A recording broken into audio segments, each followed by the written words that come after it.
এদিকে আজ ফের কমিশনের সামনে সেখানে বিএলওদের বিক্ষোভ।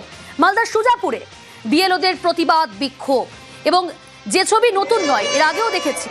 আর আজকে যে ছবি দেখাচ্ছি আপনাদের, মালদার সুজাপুরের ছবি। বিএলও মৃত্যুর প্রতিবাদ, কমিশনের দফতর ঘেরাও করে বিক্ষোভ বিএলওদের একাংশে। বিক্ষোভ আটকাতে গেলে পুলিশের সঙ্গে হাতাহাতি হয় বিএলওদের।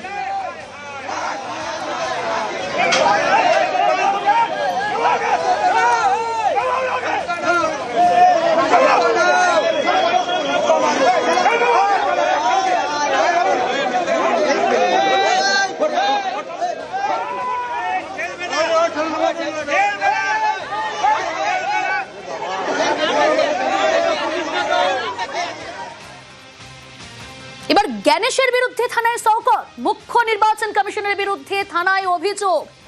কি অভিযোগ, কি কারণে এবার থানায় শওকত মোল্লা, জানার চেষ্টা করব। অনুপ রয়েছে আমার সঙ্গে। অনুপ, দেখো, আজকে সকালবেলায় হচ্ছে ক্যানিং পূর্বের বিধায়ক শওকত মোল্লা, তিনি কিন্তু তার এলাকার বেশ কয়েকজন মানুষকে নিয়ে হচ্ছে ক্যানিং 2 নম্বরের জীবনতলা থানায় একটি অভিযোগ দায়ের করে। তিনি দাবি করছেন যে এই যে ক্যানিং 2 নম্বর ব্লকে যেসব বৈধ ভোটার হওয়া সত্ত্বেও তাদের 2002 সালে নাম ছিল এবং তার পূর্বপুরুষদেরও কিন্তু ভোটার লিস্টে নাম ছিল। এসআইআর প্রক্রিয়ায় বারবার ভোটার লিস্ট থেকে তাদের নাম্বার যাওয়া নিয়ে তারা কিন্তু আজকে জীবনতলা থানায় একটি জাতীয় নির্বাচন কমিশনের বিরুদ্ধে একটি অভিযোগ দায়ের করেন। সেই অভিযোগের ভিত্তিতে জীবনতলা থানার পুলিশ ইতিমধ্যে তদন্ত শুরু করেছে বলে পুলিশ সূত্রে যেটা আমরা জানতে পারছি। তবে এই ঘটনায় ক্যানিং পূর্বের বিধায়ক শওকত মোল্লা কিন্তু জাতীয় নির্বাচন কমিশনারকে কিন্তু একটা ক্ষোভ দেখিয়েছেন এবং তিনি জানিয়েছেন বারবার করে যেভাবে একজন নির্বাচন কমিশনার যে সব মানুষের নাম বাদ দিচ্ছে এবং বারবার তাদের হেয়ারিংয়ে ডাকা হচ্ছে, সেই সব নিয়ে কিন্তু বারবার তিনি কিন্তু একটা ক্ষোভ দেখাচ্ছেন। কারণ যাদের পূর্বপুরুষ এই ভারতবর্ষে জন্ম এবং তাদের কিন্তু বৈধ ভোটার কার্ড থাকে এবং 2002 সালে তাদের ভোটার লিস্টে নাম ছিল, তাদের কেন বারবার করে নাম কেটে বাদ দেওয়া হচ্ছে, তাই নিয়ে কিন্তু তিনি একটি কটাক্ষ করেছেন ক্যানিং পূর্বের বিধায়ক শওকত মোল্লা। বেশ, আমি আমার ক্যানিং পূর্ব বিধানসভা এলাকার যারা ভোটার আছে, নাগরিক আছে, তাদেরকে নিয়ে আজকে গণেশ কুমার নামে এফআইআর করলাম। এই ধরনের বিজেপি দালালতি করে কোন ইলেকশন কমিশন এই সর্বপ্রথম আমরা এই ভারতবর্ষের মাটিতে দেখলাম, এই বাংলার মাটিতে দেখলাম। সংখ্যালঘুদের ভোট কেটে বিজেপির হাতটাকে শক্তিশালী করার যে চক্রান্ত গণেশ কুমার করছে, আমি মনে করি এই চক্রান্ত বাংলার মানুষ তাকে সফল হতে দেবে না। আমি গণেশ কুমারকে এটাই বলবো যে মানুষের তাদের নাগরিকত্ব নিয়ে, মানুষের ভোটাধিকার নিয়ে আপনি ছিনিমিনি খেলা করবেন না, এটা আমার অনুরোধ আপনাদের কাছে। হাইকোর্টের নির্দেশে অ্যাকাউন্টে ঢুকলো লক্ষ্মীর ভান্ডারের টাকা। 6 মাস বন্ধ ছিল, এমনটাই অভিযোগ। 20টি অ্যাকাউন্টে লক্ষ্মীর ভান্ডারের টাকা ঢুকলো হাইকোর্টের নির্দেশে। এ বিষয়ে ডিটেল জানাবে অর্ণব রয়েছে আমার সঙ্গে। অর্ণব, দেখো, পূর্ব মেদিনীপুর ময়না বিধানসভার বাগচা গ্রাম পঞ্চায়েত, সেই গ্রাম পঞ্চায়েত 7,020 জনের অ্যাকাউন্টে ফেব্রুয়ারি মাস থেকে লক্ষ্মীর ভান্ডারের টাকা ঢুকলো। অবশেষে অগস্ট মাস থেকে যে লক্ষ্মীর ভান্ডারের টাকা বন্ধ ছিল, কলকাতা হাইকোর্টে স্থানীয় পঞ্চায়েত সদস্য তিনি মামলা করেন। জনস্বার্থ মামলার প্রেক্ষিতে 29শে জানুয়ারি প্রধান বিচারপতি সুদয় পালের ডিভিশন বেঞ্চ নির্দেশ জারি করেন এবং কেন টাকা ঢুকছে না সেই সংক্রান্ত রিপোর্টও তলব করেন। এবং প্রধান বিচারপতির এই পর্যবেক্ষণ 29শে জানুয়ারি ছিল যে টাকা অর্থাৎ লক্ষ্মীর ভান্ডার কিন্তু এই মামলা বিচারাধীন আছে বলে সেটা বন্ধ থাকবে, তা যেন না হয়। শেষমেশ ফেব্রুয়ারি মাসে এই 7,020 জনের মহিলার অ্যাকাউন্টেই কিন্তু লক্ষ্মীর ভান্ডারের টাকা ঢুকেছে। যারা মামলাকারী প্রাথমিকভাবে তারা খুশি, হাইকোর্টে মামলার পর তাদের ভান্ডারে টাকা ঢোকানো। তবে August, September, October, November, December, January এই মাসে যে টাকা ঢুকেনি, কেন ঢুকলো না, তার কোনো সমস্যা হয়েছিল কিনা বা প্রশাসনিক তরফে কোনো উদ্যোগ নেওয়া হয়েছে কিনা ওই টাকা ঢোকানোর ব্যাপারে রাজ্যের রিপোর্ট তলব করা হয়েছে 7 দিনের মধ্যে। মামলাটি 3 সপ্তাহ পর শুনানিতে আসবে। বেশ, এদিকে জাল পাসপোর্ট তদন্তে গ্রেফতার 5 আফগান। কোথা থেকে গ্রেফতার করা হলো? মধ্যপ্রদেশ এবং কলকাতা পুলিশের এটিএস এর যৌথ অভিযান।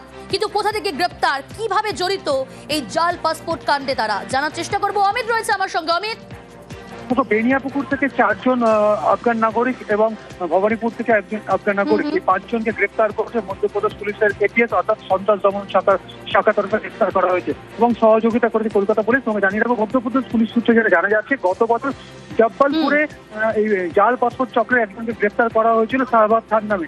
তাকে জেরা করে এই সমস্ত আফগান নাগরিকের সন্ধান পাওয়া যায়। মূলত ছত্তিশগড় এবং পশ্চিমবঙ্গে অবৈধভাবে যে সমস্ত আফগান নাগরিকরা রয়েছেন তাদের অনেকেই ভারতীয় পাসপোর্ট যারা তৈরি করেছেন মধ্যপ্রদেশ থেকে, তাদের কিন্তু সন্ধান ইতিমধ্যে পাওয়া গেছে এবং এই 5 জনকে গ্রেপ্তার করা আদালতে পেশ করা হয়। তারপর 4 জনকে শিয়ালদা আদালতে পেশ করলে 23 তারিখ পর্যন্ত ট্রানজিট রিমান্ডের নির্দেশ দিয়েছে। তোমরা জানিয়ে রাখবো যে এই চক্রের যারা মাথা রয়েছে তারা মূলত মধ্যপ্রদেশে রয়েছে এবং শাহবাজ বলে যাকে গ্রেপ্তার করা হয়েছে অন্যতম চক্রী বলে মধ্যপ্রদেশের তরফে মধ্যপ্রদেশ পুলিশের তরফে জানানো হচ্ছে। মূলত এই শাহবাজ 2015 সালে আমাদের দেশে আসে এবং মধ্যপ্রদেশে থাকতো এবং সেখানেই একজনকে বিয়ে করার পর সেখানে সে থাকে এবং সেখানে কিন্তু এই মূলত জাল পাসপোর্ট চক্রের সে জাল বিস্তার করেছিল। আমাদের কিন্তু মধ্যপ্রদেশ পুলিশ এটিএস তরফে জানা যাচ্ছে। বেশ, এবার বরানগরে ব্যবসায়ীকে হুমকির অডিও ফাঁস। অর্পণ দত্তের হুমকি অডিও নিউজ 18 বাংলার হাতে। 1 লক্ষ টাকা তোলা না দেওয়ায় ব্যবসায়ীকে বাড়িতে ঢুকে মারধরের অভিযোগ ওঠে। টেনে হিচড়ে টোটোতে করে তৃণমূল নেতা শঙ্কর রাউতের ক্লাবে নিয়ে গিয়েও ফের মারধর করা হয় বলে অভিযোগ। ব্যবসায়ীর দাবি, শঙ্কর রাউতের প্ররোচনাতেই সদলবলে হামলা চালায় অর্পণ দত্ত। এবার হুমকির অডিও প্রকাশ্যে। বসে আছে, এসো। কোথায় বসে আছে? কোথায় বসে আছে? কোথায় বসে আছে? লোকটা এসছে। আমি তো তোকে সব পাঠিয়ে দিলাম। তো আমাকে পাঠিয়ে কি করবো? আমি তোমায় বললাম কি, তোমায় বললাম তো লোকটা আসবে, তুমি আসবে, একটা বললে ঠিক আছে। লিগ্যাল এগ্রিমেন্ট পেপার আমাদের সই করা আছে। আমি করবোটা কি? আমি বা করবোটা কি? আমি গিয়ে বা কি করবো? আর এখানে আমার কিছু বলার নেই। আমার সাথে হয়েছে নাকি? আমার সাথেও হয়নি। কার সাথে হয়েছে? কাজটা কে করেছে? কোম্পানি করেছে, আমার মিসেসের কোম্পানি বুঝেছে, সই করেছে। ঠিক আছে, তোমায় ভদ্র হয়ে বললাম কথা বলছো তুমি। আমি বলে এখানে কিচ্ছু করতে পারবো না, কারণ বোনার সঙ্গে আমার মানে কোর্ট পেপারে এগ্রিমেন্ট সই করা আছে।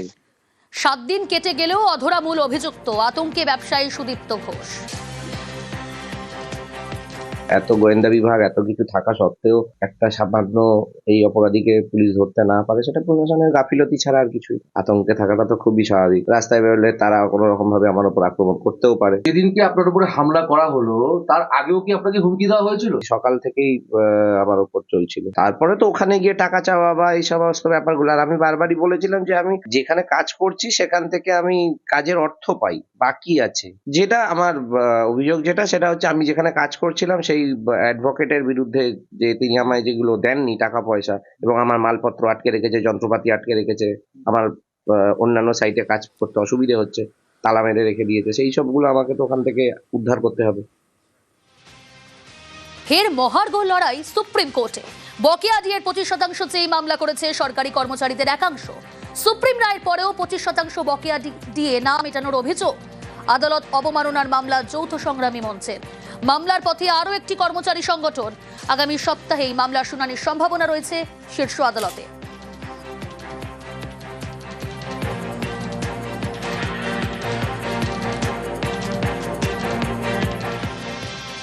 আসি পরের খবরে। চাকদায় বিক্ষোভের মুখে বিজেপি বিধায়ক। বাড়ি বাড়ি প্রচারে গিয়ে বিক্ষোভের মুখে বঙ্কিম ঘোষ। কামালপুরে বিজেপি বিধায়ককে লক্ষ্য করে গো ব্যাক স্লোগান, পাল্টা জয় শ্রীরাম স্লোগান বিধায়ক ও বিজেপি কর্মীদের।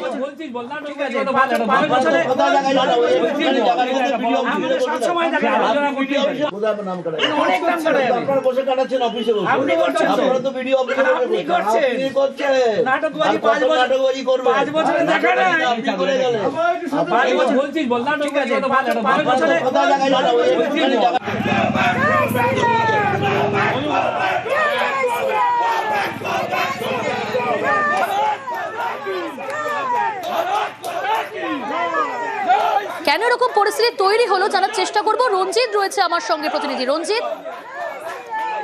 চাকদা বিধানসভা বিজেপি বিধায়ক বঙ্কিম ঘোষ এদিন তাপলা 2 নম্বর গ্রাম পঞ্চায়েতের কামালপুর এলাকায় যে বুথ অভিযান, সেই বুথ এলাকায় তিনি প্রচারে ছুটছিলেন নিজের বিধানসভা এলাকায়। সেই সময় তাকে লক্ষ্য করে তাকে বিক্ষোভ দেখায়, তাকে গো ব্যাক স্লোগান দেয় তৃণমূল কংগ্রেসের পক্ষ থেকে, এবং পাল্টা স্লোগান বিজেপি বিধায়ক নিজেও তার সাথে থাকা কর্মী সমর্থক তারাও কিন্তু পাল্টা স্লোগান দেয়। তৃণমূল কংগ্রেস থেকে অভিযোগ তোলা হচ্ছে যে গত 5 বছর তাকে এলাকায় দেখা যায়নি, হঠাৎ করে তার উপস্থিতি এই নিয়ে কিন্তু তৃণমূল পক্ষ থেকে তাকে গো ব্যাক স্লোগান দেওয়া হয়। যদিও বিধায়ক সমস্ত অভিযোগ অস্বীকার করেছেন।